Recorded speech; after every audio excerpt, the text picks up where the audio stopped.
Internet বা অন্তর্জাল মাউসের কয়েকটা ক্লিক আর চোখের সামনে খুলছে শয়ে শয়ে কিংবা হাজারো অগণিত ওয়েবসাইট, জানান দিচ্ছে অসীম তথ্য পরিসংখ্যান। অথচ জানলে অবাক হবেন, ইন্টারনেটের মাত্র 4 থেকে 5% কেবল দৃশ্যমান। মাঠের অলরাউন্ডার আমি, আর ঘরের অলরাউন্ডার টাইলক্স।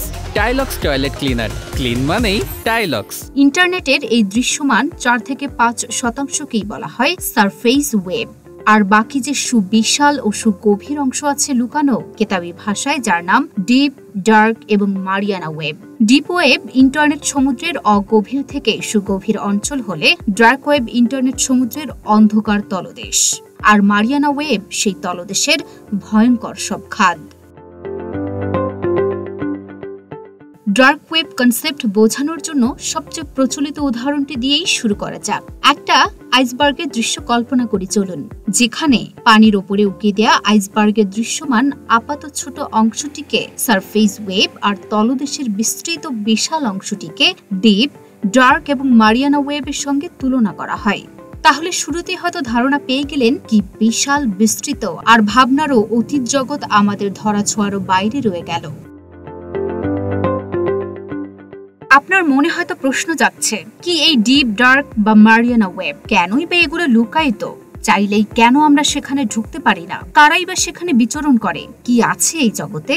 শুরু থেকে শুরু করা যাক। প্রথমেই বলেছি, আমি আর আপনি বা আমরা ইন্টারনেটের যে অংশটাই অ্যাক্সেস নিতে পারি সেটা সারফেস ওয়েব, যেমন Google, Yahoo, being, Facebook, Twitter কিংবা ইউটিউব, যে সহজেই যে কোনো ব্রাউজার দিয়ে ব্রাউজ করা যায়, আবার সার্চ করলেই খুঁজে পাওয়া যায়। সারফেস ওয়েব থেকে ঝাঁপ দিয়ে ইন্টারনেট সমুদ্রে ডুব দিলেই ডিপ ওয়েব এবং ডার্ক ওয়েবের শুরু।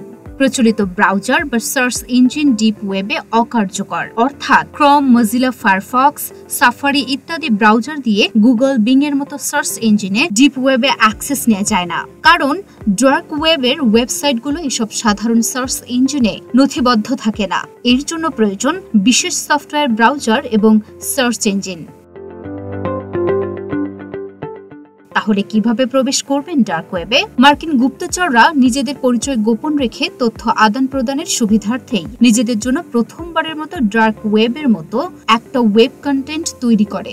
সেই সুবাদেই 90-এর দশকের মধ্যভাগে যুক্তরাষ্ট্রের সামরিক গবেষকেরা তৈরি করে নতুন এক সফটওয়্যার, দ্য অনিয়ন রাউটার, বা সংক্ষেপে যাকে বলা হয় টর। কেউ যদি ডার্ক ওয়েবে প্রবেশ করতে চান, তাহলে অবশ্যই তাকে টর ব্রাউজার নামে একটা বিশেষ ব্রাউজার ব্যবহার করতে হবে। টর ব্রাউজার মূলত একটি বেনামি বা অজ্ঞাতনামী ব্রাউজার, যা এর ব্যবহারকারীর সকল তথ্য গোপন রাখে। মনে রাখবেন, ডার্ক ওয়েবের ওয়েবসাইটগুলোর এক্সটেনশনগুলোও কিন্তু আমাদের সচরাচর ব্যবহৃত ওয়েবসাইটগুলোর এক্সটেনশনগুলোর মতো নয়। ডার্ক ওয়েবসাইটের জন্য ব্যবহৃত উচ্চ ইনক্রিপ্টেড ডোমেইন হলো .onion। ডার্ক ওয়েবকে জনপ্রিয় করে তোলার পেছনে অনবদ্য ভূমিকা পালন করা এই দ্য অনিয়ন রাউটার চালু হয় 2002 সালে। নিষিদ্ধ জিনিসের প্রতি মানুষের চিরদিনই কাজ করে দুর্নিবার আকর্ষণ। ডার্ক ওয়েবও তার ব্যতিক্রম নয়। ডার্ক ওয়েবের মাধ্যমে অবৈধ দ্রব্য বা কোনো বস্তু, যেমন বন্দুক, ড্রাগ, ক্রেডিট কার্ড নম্বর, কেনাবেচা কিংবা ভাড়াটে খুনি পাওয়া যায় অনায়াসেই। আর সবচেয়ে বিস্ময়কর বিষয়টি হলো, এখানে ক্রেতা আর বিক্রেতা দুজনই থাকেন অজ্ঞাত। কেউ কারো পরিচয় জানবে না, চিনবে না। এত কথা শোনার পর হয়তো ভাবছেন, ডার্ক ওয়েব দুনিয়ার পুরোটাই বুঝি অন্ধকার। না, বিষয়টি নির্ভর করছে আপনি ঠিক কি কাজে প্রবেশ করছেন সীমাহীন এই জগতে। যেমন কোনো দেশ বা সে দেশের সেনাবাহিনী তাদের নিরাপত্তার স্বার্থে ডার্ক ওয়েবের সাহায্যে বিভিন্ন গুরুত্বপূর্ণ নথি গোপন রাখতে পারে। শুধু দেশই নয়, পৃথিবীর অনেক বড় বড় বা বিশেষ ব্যক্তিরাও এখানে নিজেদের তথ্যাদি গোপন রাখেন। তাহলে বুঝতেই পারছেন, ডার্ক ওয়েব মানেই নিষিদ্ধ নয়, বরং রহস্য আর গোপন রাখার অসীম ক্ষমতা। তবে এখনই আবার আটঘাট বেঁধে নেমে যাবেন না লুকানো এই জগৎ অনুসন্ধানে। আপনার যদি টর ব্রাউজার নিয়ে পর্যাপ্ত জ্ঞান আর পড়ালেখা থাকে, তবেই চেখে দেখতে পারেন এই জগৎ। নয়তো দেখা যাবে গোলক ধাঁধায় পড়ে হারিয়েছেন নিজের স্পর্শকাতর তথ্য, যাবতীয় পাসওয়ার্ড আর গচ্ছিত রাখা bank balance. Luna Afroz Nipa, Dhaka post.